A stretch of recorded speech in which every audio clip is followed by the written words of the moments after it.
Good evening, good evening, good evening. It is Wednesday at 7:30, so you know what that means.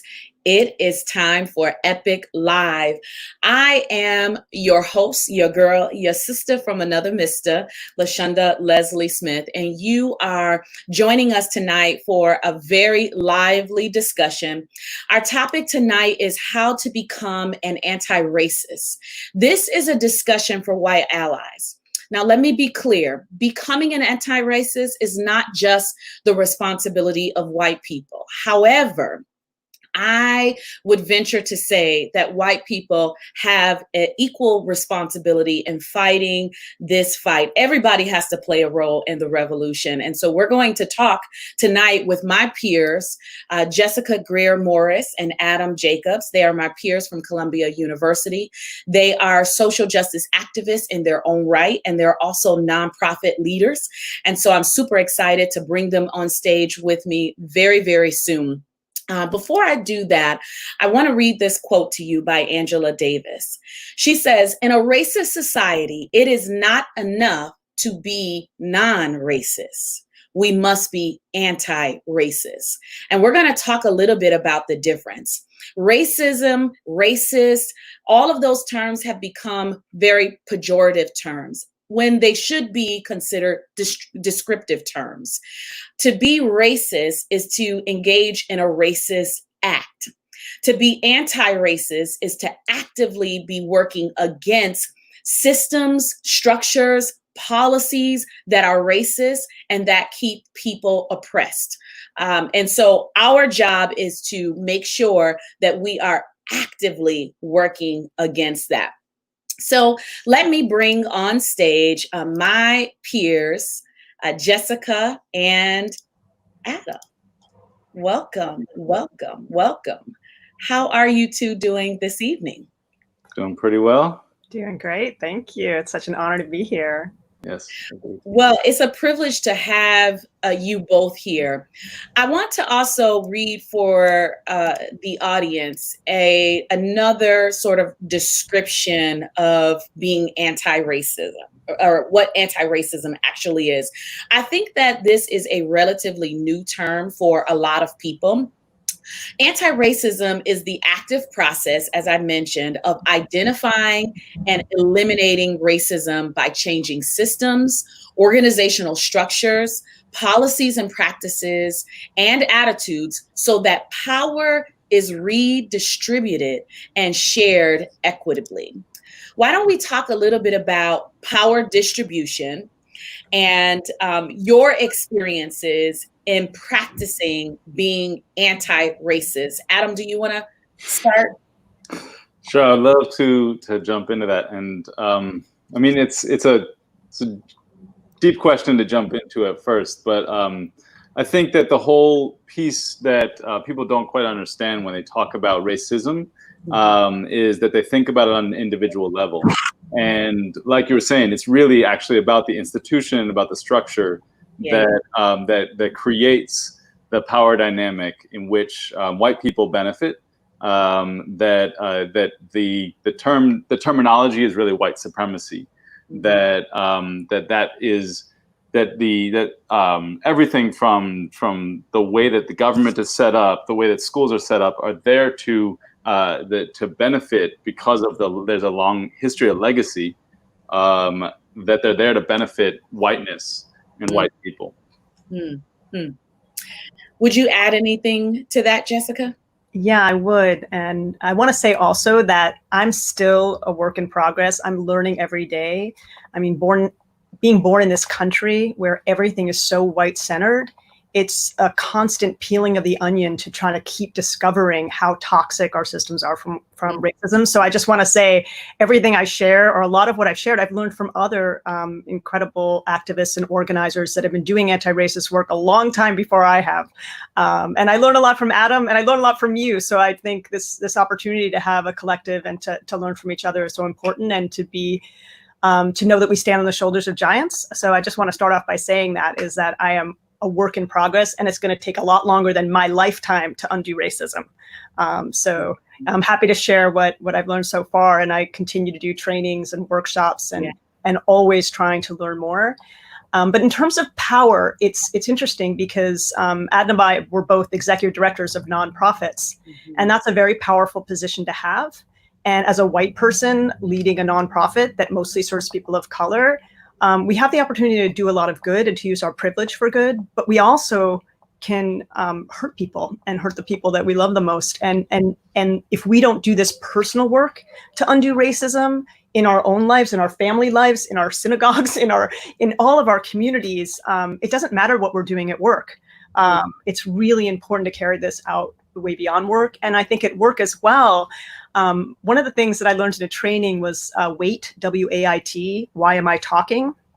And I think I learned it at Columbia when we were all together and realized how much space I could take up in a conversation when I'm sitting in a table where sometimes I'm the only white person there, or there's a couple white people and I'm not listening enough. So, someone said, try going from 75% talking to 25% talking. Try becoming, what the ideal is, which is the best leaders are listening leaders. And so I know that failure is a lesson, and I probably learned more from my mistakes than I have from my successes at work. And that I've learned so much, again, from the people that have gone before me, but also from the people in the workplace that were willing to call me in and that were willing to call me out and trusted me enough to talk about microaggressions. And that didn't happen overnight. That happened when I began to wait, when I began to think about why am I talking, and to try to be a much more active listener. So, again, I think we're all works in progress. We're all learning, and racism is toxic to Black people, but it's also toxic to white people too. We talked a little bit about, we spoke a little bit about this being thin-skinned or having fragility and like taking things personally. If someone is brave enough to call you in on your racism or call you out, the answer should be thank you. Yeah. I want to go back to something you said a little bit earlier that I thought was important. It's the fact that we all are a work in progress, that we had 450 years of slavery. We had 100 years of Jim Crow. We had, we've been constantly, as a people, African Americans, constantly oppressed. And oftentimes I will hear from white people who have taken on the racism as this, negative, dirty word. So I can't be that. It's horrible. People are damaged by it. So I don't want anything to do with that. But in not being willing to have the conversation, white people can be much more damaging because of what they do not know and what they do not understand. And like you said, it takes time to peel that layer back, to peel the layers of the onion back, to listen, to be willing to have a conversation without defensiveness. Ibram Kendi says that defensiveness is the core and the root of racism. Immediately people become defensive. I can't be a racist. That can't be racist. That was just a misunderstanding. That person was just being a jerk. And so therefore we can't dismantle it if we're not willing to sit in that state of discomfort and have those very hard conversations. Adam, I want to talk to you, and I talked to my guest last week a little bit about this.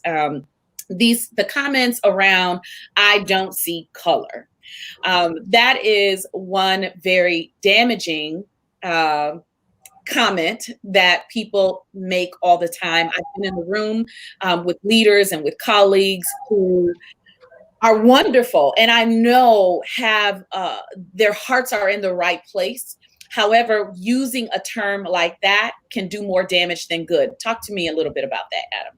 I mean, essentially, that's a really good question, because we started talking about the individual piece of racism. And so the idea is that I as a person, I can't be racist because, I'm nice. I have friends, who are Black, or those things that you really, by saying something, I don't see color, I don't see race, you're invisibilizing somebody's experience.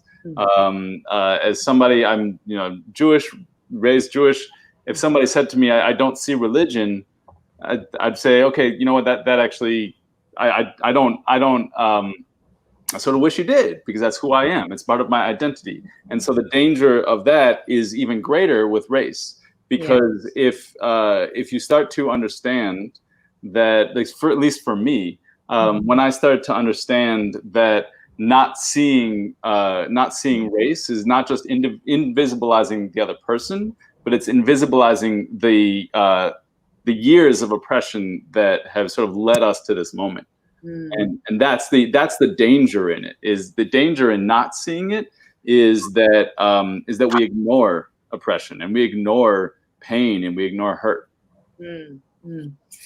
If you guys haven't had the opportunity to read How to Become an Anti-Racist by Ibram Kendi, I would recommend you go and buy it, preferably from a Black-owned bookstore. But Amazon is also good, although they're sold out right now. There is the library app, Libby. You can rent the book from the library, and you can even listen to it. The audio books, the library has those available. Do whatever you need to do, is what I'm trying to say, to get your hands on that book and other material like that. I want to talk a little bit about the responsibility of white people to educate themselves around race and race relations and social justice, and the importance of that, particularly if, as Jess, you mentioned earlier, that you and Adam, and so am I, we all lead nonprofit organizations. We have a responsibility, not just to the population that we serve, but also to the staff that we oversee and supervise, the people that we're responsible for helping to put out in communities that are serving in large numbers people of color. And I recently had a conversation with a friend, someone that I've gone to church with for a long, long time, a white woman who referred to me as a colored person. And of course that stung. And so I had to do a little bit of education. And the reason that this is an issue for me, and let me be clear that I am speaking as one Black person here. Adam and Jess are two white people here. We're all individuals. However, in talking with other Black people, I know that we are tired, that this should not be our responsibility, our obligation to teach other white people what it means to be an anti-racist, what are microaggressions. It's not our responsibility. But I did take some time. I did have the conversation with this woman who referred to me as a colored person, because we had relationship. But I don't want to be the token Black person that is taking on that kind of responsibility. Do either one of you want to speak to that? I mean, Adam, I'm happy to talk about education. Please go. One thing that really deepened my learning was the People's Institute has an Undoing Racism training that's 2.5 days. And it's just a mustard seed of understanding white supremacy and the history of our country, and how it's literally in the fabric of everything we do, every system that we have. So I think, again, educating ourselves. And it's interesting because in my last organization, we had sent some people to this training. And even after 2.5 days, there was actually a couple of people that needed more training. So we invested in their taking more training. And so, not everyone comes in, understanding racism at the same level. But I think if we all come in knowing that we don't know so much as white people, and we're never going to walk in the shoes of a person of color, that we have to constantly educate ourselves. We have to constantly reading, constantly training ourselves. And, in terms of, what we refer to our friends as, don't make assumptions, ask people. I mean, I have a lot of friends who are trans, like, oh, well, what pronoun? I don't know what to say. I was like, just ask someone what they want to be referred to. Ask them about their pronoun. Don't make assumptions. So I think it's really, really important, to not make assumptions, and to be curious and to ask questions. And a lot of people kind of spin into a shame spiral where they get afraid, or someone says something to them and they get panicked about it. But I think there's a difference between shame and guilt. Yeah. Guilt is taking accountability and responsibility for harms done and cleaning your side of the street when you've made an error and harmed someone. Shame is just a self-pity spiral that helps no one whatsoever. And I think the more you educate yourself, you're less likely to go into a shame spiral because you're going to understand racism, systemic racism. Yeah. You want to add to that, Adam? Well, I just think that's so very true, because what you can end up doing is that you then end up doing more harm than you started off with.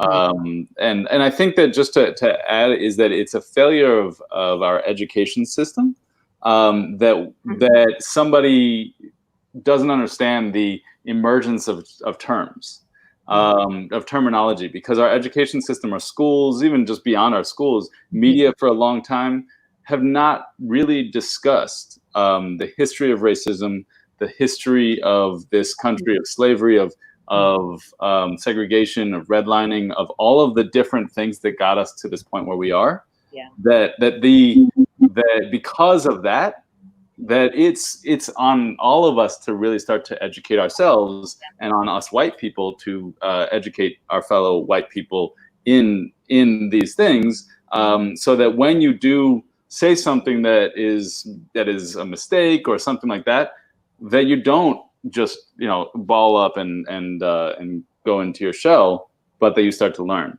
I mean, I have messed up, and am doing my best to not mess up anymore, but I will continue. And it's a really until we recognize that there's a cycle that's sort of that we're all part of, that it's hard. If you're just joining us, we are discussing how to become an anti-racist. This is a discussion particularly for white allies. A part of the reason why I wanted to host this particular topic is because I had a ton of white friends and colleagues who, after the murder of George Floyd, reached out to me to see how could they be supportive, how could they help in one way or another. I even had some people, which I really appreciated, who would say, if you want to scream at a white person, I'm your girl, I'm your guy, call me. And my response to that is, I don't need to yell at white people. I need white people to yell at white people. I need you to get in a room with your white friends, your white relatives, those ones who particularly are uncomfortable around the subject, those who you heard at the family reunion make racial slurs and refer to people of color in very negative ways. Have the conversation with them. Be willing to put yourself in a state of discomfort in the way in which African Americans are every day. Every day when I wake up, I am Black. And I'm super conscious of that. And I have to remind myself daily of what I can and can't do in certain places and spaces. And I need white people to have a very similar awareness of this, so that we can really begin to break ground and really begin to dismantle all of what we have seen, the outcomes of what we have seen from not just slavery, not just Jim Crow, but even the subtleties of racism that we see in society even today. So why don't we talk a little bit about what allyship actually looks like? And so there's here is a screenshot of something that Adam found online. I want you to speak to performance allyship versus authentic allyship, Adam. It's funny because when we first started talking about this and going live and having this conversation, the term ally has a lot of different connotations, and some of them can be negative and some of them can be positive. But there's when I was looking around today, I actually did find this. It's from a psychotherapist out of England who is of South Asian descent and wants to try and get everybody to just come up and understand how this works, and especially for white people. Now, the reason I shared this is because I felt like performative allyship is where we're at danger of right now. You see the entire world is looking at Black Lives Matter. The ability to even just say the phrase Black Lives Matter, I'd say a couple months ago was somewhat taboo in white circles, but now all of a sudden you see companies stepping up and doing it. You see brands stepping up and doing it. And then, so when I saw this and I saw bandwagoning, PR, profile management, the white fragility, centering yourself, that's where the danger in allyship comes in, is that you stand up and you say, well, I'm here to support, and then you step in front of the people you're supposedly supporting, as opposed to standing next to, as opposed to supporting, as opposed to, like Jess was saying earlier, taking a step back and listening. And then you become the other piece of this is like, you benefit from that. You benefit. So the benefit that white people can get from performative allyship is pretty big. If we'll see what happens if these companies that have started using the phrase Black Lives Matter, if they actually put money to the words, or if they actually start to do different things. Now, the other slide that was shared, so if you can switch to the next one. Give me 1 second to share that next one. Is authentic allyship, and that's where it's not about me. It's that I'm in this not necessarily for my brand. I'm in this. I'm going to make mistakes. I'm going to piss people off. I am going to share in the outrage of not just the murder of George Floyd, but I am going to share in the outrage of the murder of all of the people, all the Black people who've been killed by police. I'm going to start to understand and really start to take a deep look at my own self, the privileges that I carry, the privileges that I carry in my space, the privileges that I carry in my work. You mentioned that we're in nonprofit work, and we are in positions of power. And as positions of power, we have the obligation to start to dismantle the racism. And that's really, I think, where this comes in, where authentic allyship sort of moves into the idea of being a co-conspirator, being showing the ability to truly stand with somebody and be willing to help move this cause forward, not just for today, but this has to keep going. Yeah, for everything. Absolutely. We all have a role to play in the revolution. And so if you are working for a company that, as Adam described, the difference between performance allyship and authentic allyship, and you see the system is benefiting from it, but not really giving back to it, then you have a responsibility to stand up. Later are the days where we just it's none of our business. If I'm just minding my business. I didn't do it. I wasn't the one who said it. I wasn't the one who thought it. But the fact that you're in the presence of someone, or you're employed by a company, or you do business with or consult with organizations that reinforce racist practices and racist stereotypes, you are racist in that moment that you accept, that you partner with, that you are silent, and you don't challenge those systems. Khadijah has a thought here. She says that racism goes far beyond our individual interactions with Black people. How can whites in power, socially, politically, and institutionally, take action to help dismantle white supremacy and structural racism ingrained in every institution in our society? Do you guys want to share any thoughts about that?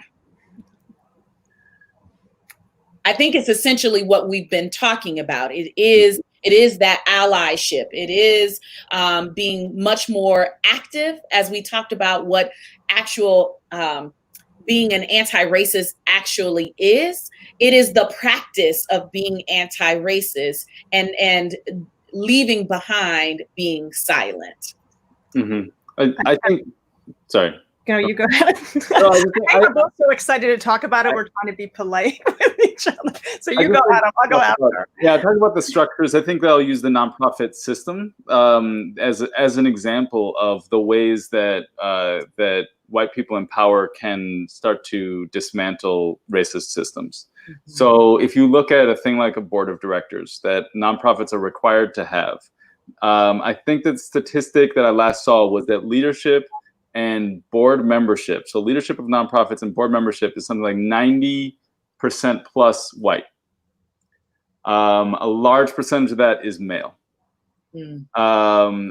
The challenge and the way to recognize that is to say, okay, I need to dismantle this by recruiting more people and not just recruiting for tokenism. Right. I have heard the term, I need to diversify my board, or I need to diversify my staff. The first step is to recognize that the phrase diversifying starts in whiteness. It centers whiteness. It centers that whiteness is the norm. When it's used in that context, that the idea being that if I add a Black person, if I add someone who's Latinx to my board, I've all of a sudden done it. And there you go, I dismantled racism, when in fact, you're probably bringing that person on for more harm, because they're bringing them into this racist system. So the opposite of that would be actually not just looking for one or two people to fill a role, but to genuinely be constantly aware of how am I engaging people? How is everybody being engaged, and what systems are at play that are keeping me from being able to have a board that is actually diverse. Absolutely. We're in the nonprofit arena, so we see all the time that our organizations are disproportionately staffed by white people, disproportionately led by white people, and yet the services are supposed to be catered to or tailored toward people of color. And so we have to be very intentional about that. And it's, I sat on a board for a local charter school, and there were no teachers of color, not one in the entire school, not one. And so I challenged the school principal around that. Why do we not have any teachers of color here? The principal's response to me was, no Black teachers are applying. Well, when you talk about diversifying and you talk about really wanting to be represented of the population that you serve, you need to be intentional. You don't get to make excuses. And then you really need to seek out where Black professionals who have the certifications, who have whatever it is that you're looking for, where are these people coming from? Where are they at? Because they're out there, and you don't get to just be off the hook because someone didn't knock on your door. If indeed you truly are trying to be an ally, you truly are trying to be anti-racist, and you truly are trying to make sure that your staff reflect the population that you serve. You don't get to make those kind of excuses. I want to share a comment from Maya Crane. She says she read an article that talked about white ally not actually being a real thing because it is a white issue, not a Black or brown one. I will share some thoughts that I have about that. And my mind has changed since reading Ibram Kendi's book, How to Become Anti-Racist. So that's a part of the reason why I really do recommend that everybody, Black, white, whatever your ethnicity is, nationality is, to read that book, because it gives you, and it makes you think differently about race, race from a biological perspective, race from a lot of different angles. For a long time, I understood that Black people in particular, or people of color, could not be racist, because to be racist had to involve power. And systematically, the power is favored toward white people, so therefore I cannot be racist. Well, Ibram Kendi breaks that down in his book, and he says that no, Black people do have power. And we need to stop giving our power away. And we need to stop speaking into the atmosphere that we have no power. We do have power, and we've seen it. We've seen it during the civil rights movement. We've seen it when people have organized themselves and have fought against racist practices and policies, et cetera. We've seen it in our fight to get the right to vote, et cetera.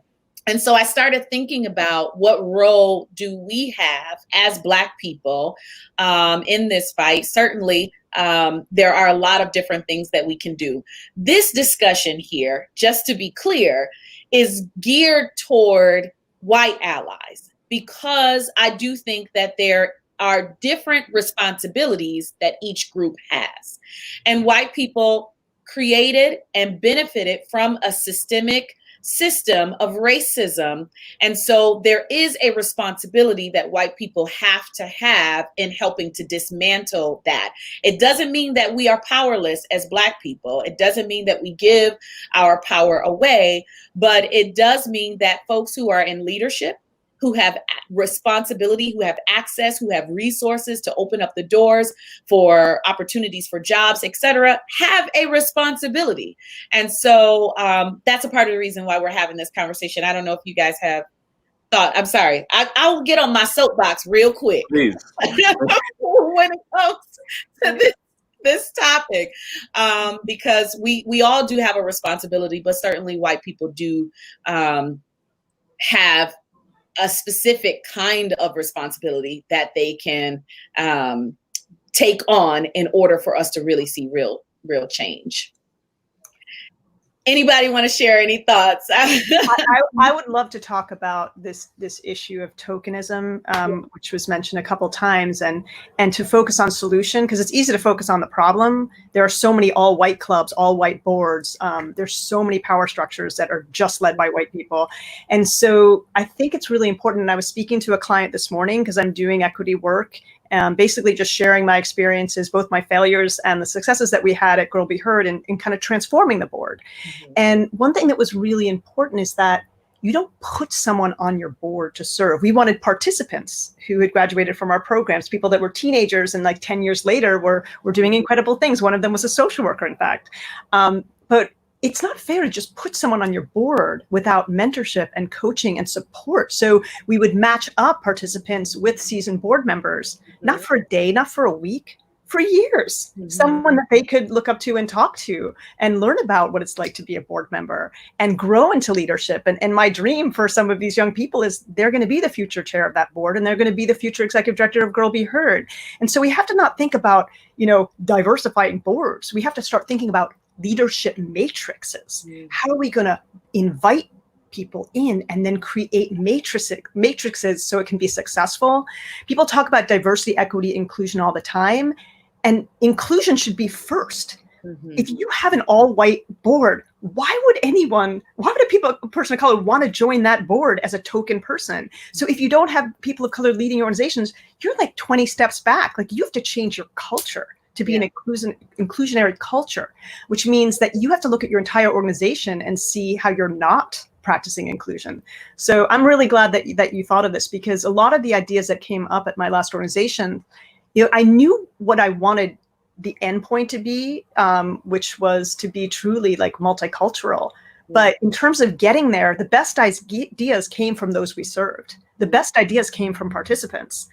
So I think it's really, really important. There's this kind of top-down model that nonprofits have of charity work and serving others, as opposed to an organizing model where you're truly supporting those you serve, giving them leadership positions so that you can really carry out your mission and vision in an empowering grassroots way. Again, I'm not saying this from high on the mountain of someone that's done it perfectly. I'm saying it from someone who, as a nonprofit executive, made mistakes and have new ideas about how to do things from those we served. Yeah, I think the only thing I would add is I think that in terms of then you look at what power looks like, because what you're saying is that, LaShonda, what you're saying is that power is in each of us, and each of us can find power that we have. The challenge is that the power structure that's set up is intentional, so that in particular in America, that white people hold the power, and that it's not a power sharing, because all of a sudden, if it becomes power sharing, then that's revolution.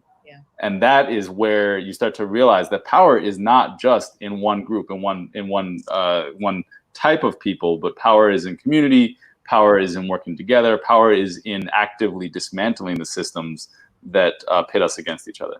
Absolutely, absolutely. This is a topic that we can go on and on and on and on about, and it's a short show.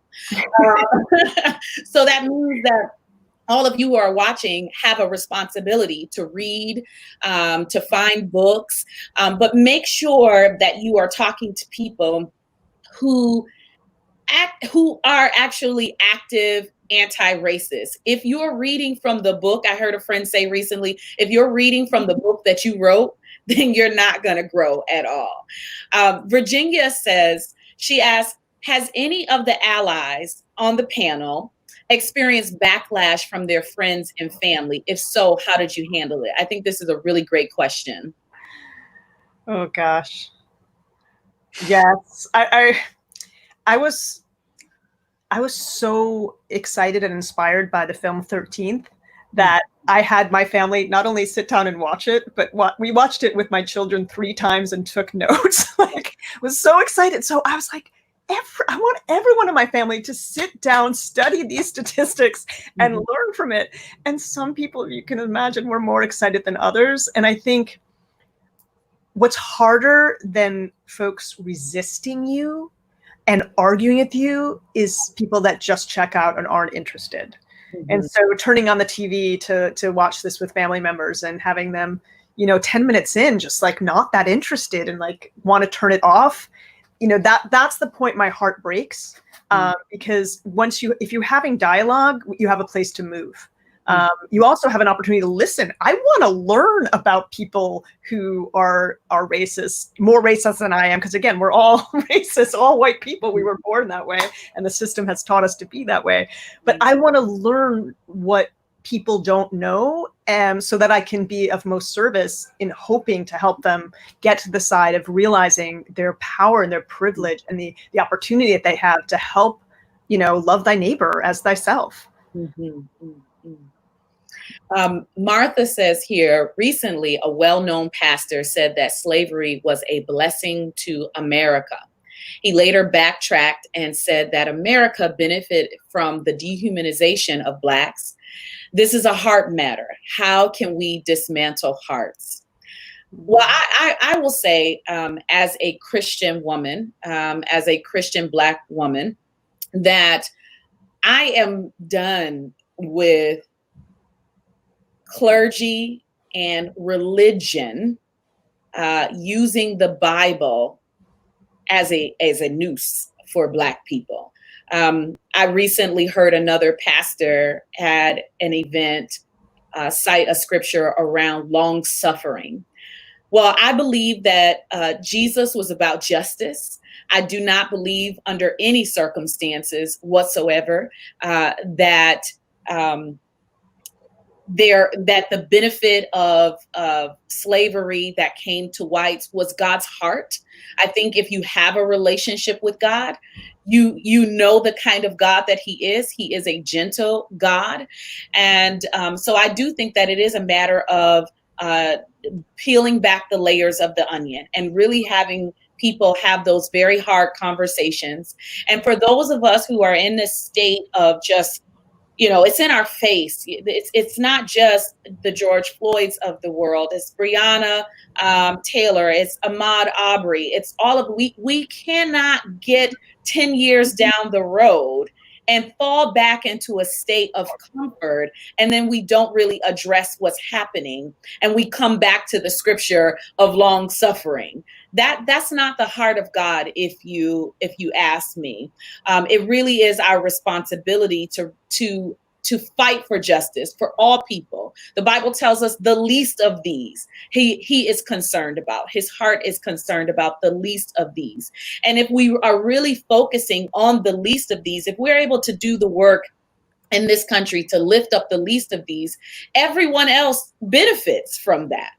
But because of power, because of the fear of a loss of power, we continue to create policies and we continue to perpetuate systems and structures that keep a people oppressed, that keep a people bound. And it really is later for that. We will not allow you to use the Bible to hang us. And as far as I'm concerned, Christianity was around long before racism existed. And unfortunately, that, like many other things, has been used to continue to oppress people and keep folks submissive to this racist system. And later for that, no more for that. Let's see, we have lots of questions that have been pouring in. Let's see. Tabitha says, yes, stop using religion to mask racism. God is not about that life. He is absolutely not about that life. I think that's your wife. Right. Yes. Shout out to that incredible woman who is doing such great work in the community. Tabitha is the best. And I love how Adam has taken her last name as a good feminist. So thank you, Adam, for showing men, paving the way for both racial equity and gender equity. Awesome. They're all, I think it's actually a huge one that they're all intertwined. That there is, I think the thing that got it for me, so coming from the Jewish community, is that there's, I'm a white, straight, cisgender male. And so when I walk in, the point that I realized is like, oh, wait a second, the world is created to my benefit, whether I like it or not. And until I started to understand that, and then start to understand the connections between my faith, my Judaism, then between gender equity, between race, all of the intersectionalities of identities, that they're all intertwined, and we're all in this together. And then until we realize that, it's going to be really difficult to remove ourselves from the struggle. Can I also give a shout out to incredible people that are using religion to move the needle on racial issues? One of our biggest partners were the women missionaries at the AME Church, and they call themselves the misbehaving missionaries because they were always on the front line of human rights. They were incredible. We were able to write a number of shows with our young activists and artists about all sorts of social justice issues, mostly focused on racial and gender equity. And they were the front row seat women. They were the women that wanted to take us to their mega conferences in Texas and to, other countries. They were the ones that were supporting these young, incredible activists, mostly young girls of color. So I just want to give a shout out. And also in terms of Tikkun Olam, which is Heal the World, in Hebrew, is there are groups like Jews for Racial Equity. There are Jews for all Jews of all hues. There are so many incredible social justice focused organizations. There's women like Linda Sarsour, who's paving the way for so many human rights issues as a Palestinian Brooklyn girl. Like, there's so many good things that are going on, and so yes. It doesn't mean that everyone's doing that, but I think we should look towards the ideals as well and really celebrate so many grassroots organizers that don't, they're really, a lot of them are doing this work anonymously. There's the Nunderground that's, helping, free girls from the sex trade. There's all these good doers, but a lot of them are practicing so much humility, people don't even know about their work. Yeah, absolutely. And so that really speaks to Virginia's question about where are the people of faith? What are they doing? It feels like they're quiet. Well, as far as I'm concerned, you have 3 people of faith who are here. If you see us at a protest, if you see us with our Black Lives Matter signs, if you see us with our justice, our cry for equity, that's where the church is. That's where the synagogues are. That's where the people of faith that are fighting on behalf of this. Do we need churches and other faiths to stand up publicly and as an organization to fight against this? Absolutely. Again, as we mentioned, being silent is just as bad, as damaging as being a white supremacist, as being a full-on racist. And so we definitely do need to stand up. So Eric says, I'm going to take a couple more questions and then we're going to have to close, because again, we're a short show. We may do a continuation of this. Eric said, would you as an African-American person be able to find an ally in a Caucasian individual who's had some differences in political opinions? I think this is a really great question, Eric. As the one African-American person on this panel, will speak to that. I was having a conversation again with a Facebook friend, going back and forth. We disagree in terms of our politics, but I did feel strongly that I could have a very healthy, lively, robust conversation with this individual, and we just choose to agree to disagree. At the end of the day, we walk away. You have your opinion, I have my opinion. I really think we need to get to a place where we can disagree and not hate each other at the end of the day. And maybe there are some politicians who are in office where I don't agree with your practices. I don't agree necessarily with your language. I don't agree with the way you talk about certain racial groups or genders. But what I can do as a person of faith is pray for them. I truly believe that is my responsibility, to pray and to make and to vote. So I want to be clear that I'm not just sitting at home just wishing and hoping and praying that things are different. It's my responsibility to be an activist and to fight, but that doesn't mean I have to hate you. Because you're white, it doesn't mean I have to hate you because you're a Democrat or you're a Republican or whatever have you. Have you guys been able to agree to disagree with certain individuals as you guys are out there fighting this fight? I think that sorry, I just would jump on that one because I've been thinking about that a lot. I studied peace education, and the way that people think about peace is that you should just get along, and it's actually no, it's that you know how to engage with other people.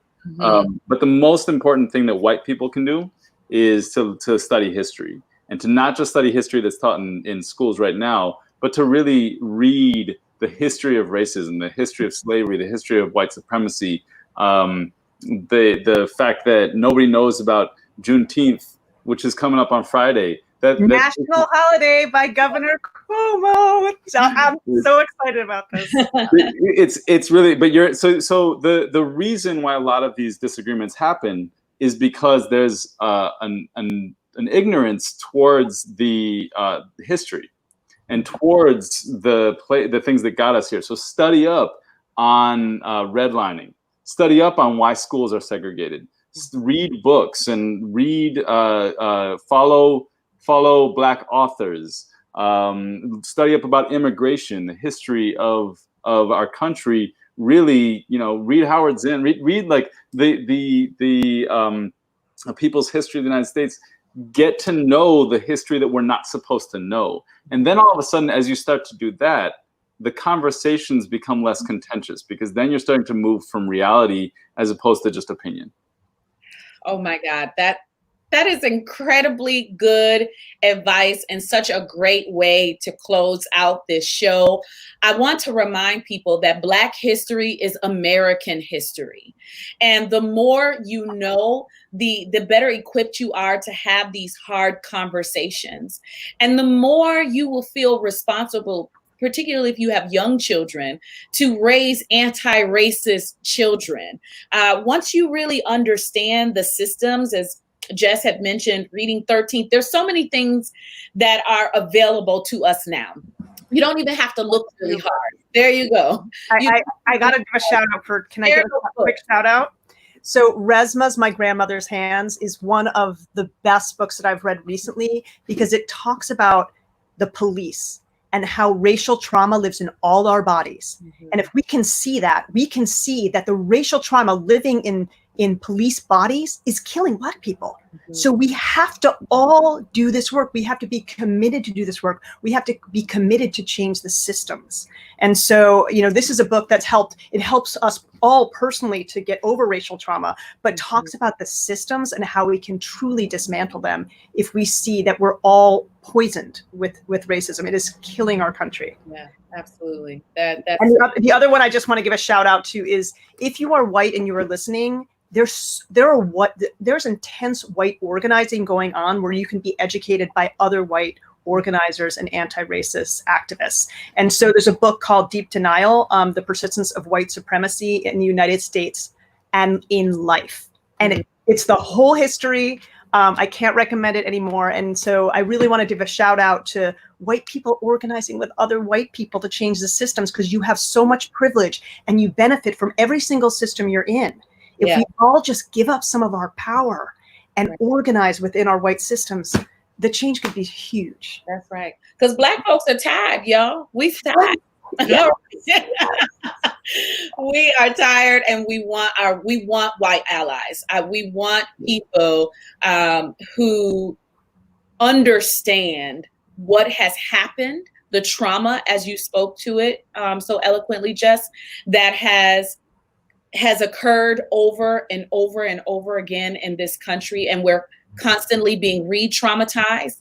I had another colleague who sent me a video of a racist act that was happening. I saw a young Black woman and I saw some police, and, you know, I just was not interested in watching that. And I was so grateful to her, because she wrote me back a few minutes later and said, you know what? I actually should be sending this to my white friends and to my white family members. This is something that needs to be constant and present before them and not before you, because this is something that you lived. And I really, really appreciated the recognition of that, the understanding. I don't know what she read or what conversation she might have had later, but the willingness to acknowledge when you make a mistake. Adam talked about sometimes we don't all get it right. Sometimes I may say something wrong. Your willingness to actually be able to challenge yourself, to be introspective, and to sit down and to listen differently to your white peers and family members and colleagues with a social justice lens, and with an anti-racist lens. If we start to challenge that in every walk of life, then we will begin to see true change. Because I promise you, people, I don't want my grandchildren fighting this fight. I know that this is not something that we will be done with, you know, in 10, 20 years. But I do know that if we are all very intentional about racism and about becoming anti-racist, then we will see real, true change. We have had a Black president and we have not seen true change just yet. And so we have a lot of work to do. So find your role in the revolution. Thank you again to my guests, Jessica Greer-Morris and Adam Jacobs, for being here. I love you guys. I appreciate it. Love you, LaShonda. Thank you. Yeah. Thank you for everything you do for the community. Really. Thank you so much. Thank you for the discussion. Yeah. Awesome. And for the white folks, Adam and I organize all the time. So reach out to us. Look to us. Yeah. And shout out, follow my wife, Tabitha, who is sitting with our son right now in the other room. Shout out to her, and follow her on Instagram as well. So. Yeah. Awesome. And I just want, my last thing is that you can come and you can cry to us. It's painful work, but we want more sweat and less tears. Like, this is a marathon. It's not a race. Come join the movement and not the moment. We want to work with you. That's right. One of the things that we didn't get to was the topic of white fragility. We skimmed the surface with it, but that's for another conversation. That's another great book that I would recommend that people read. But thanks again to my guests for being here with me. I want to remind you guys that this is indeed an ongoing conversation.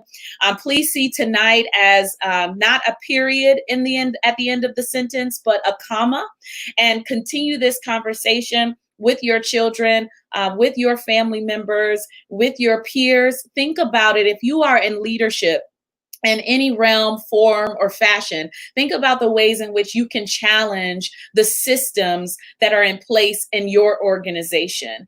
What role will you play in the revolution? Thank you. Good night. I hope you meet me back here next week, Wednesdays, every Wednesday at 7:30. You have been watching Epic Live with your girl, LaShonda Leslie Smith. I am your host, your sister from another mister. Meet me back here next week. Talk soon. Be well.